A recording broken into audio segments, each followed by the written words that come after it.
Hey guys, Darren here. Welcome to Mayhem Country Living. Yes, it's the guy from the internet.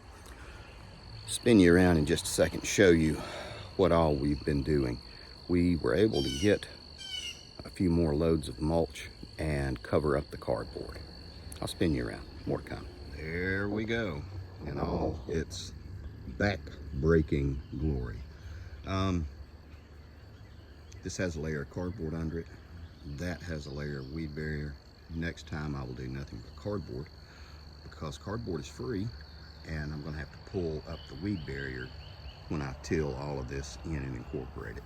People are going to say, oh my God, you're going to bind up all the nitrogen. No, we're not. If that happens at all it's going to do is just bind it up on the surface, and I can amend it naturally to where it won't. So to those people who are going to say that, no, that's not exactly quite true. And I've already been loading this cardboard and mulch up with water, and this is how you like your mulch to be. Listen.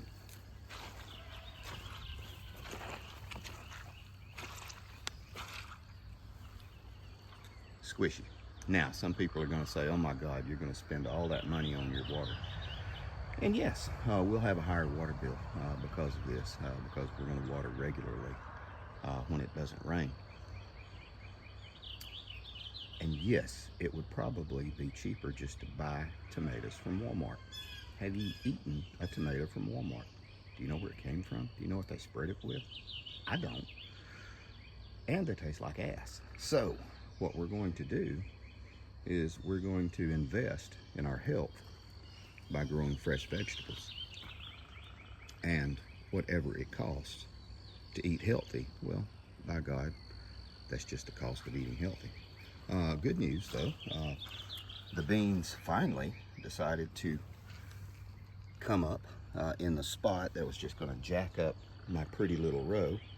And these are the asparagus beans that are all doing well.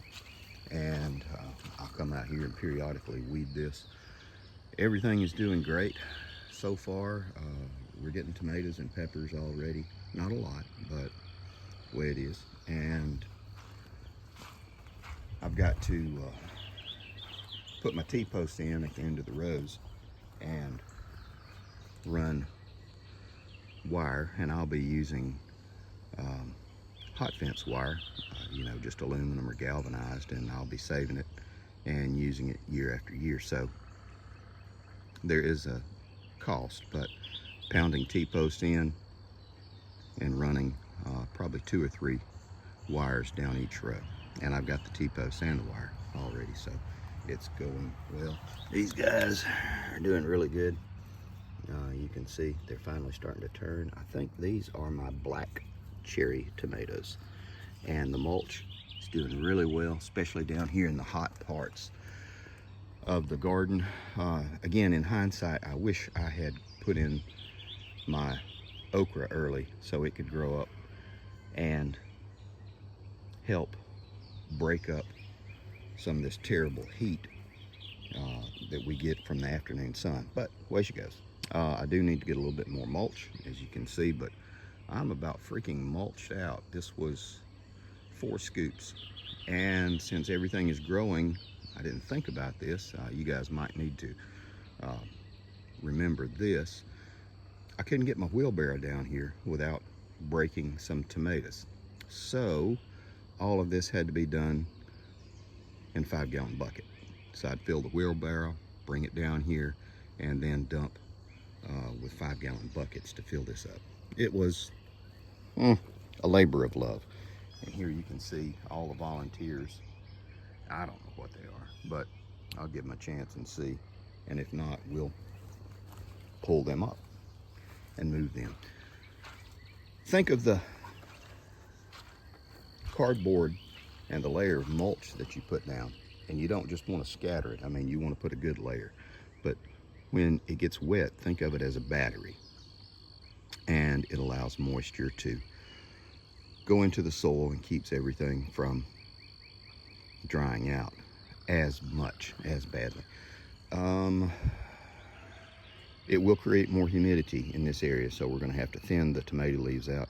If you have roses and tomatoes here in the deep south, you're going to have black spot, just the way it is, and that's just fungus. The leaves get black, doesn't affect the plant that much, and we will trim them up accordingly, but that will be for this afternoon when I get off work. Anyway, I'm going to wrap this up. Thanks for coming by. Thanks for hanging out. We got broccoli. Take care of you people.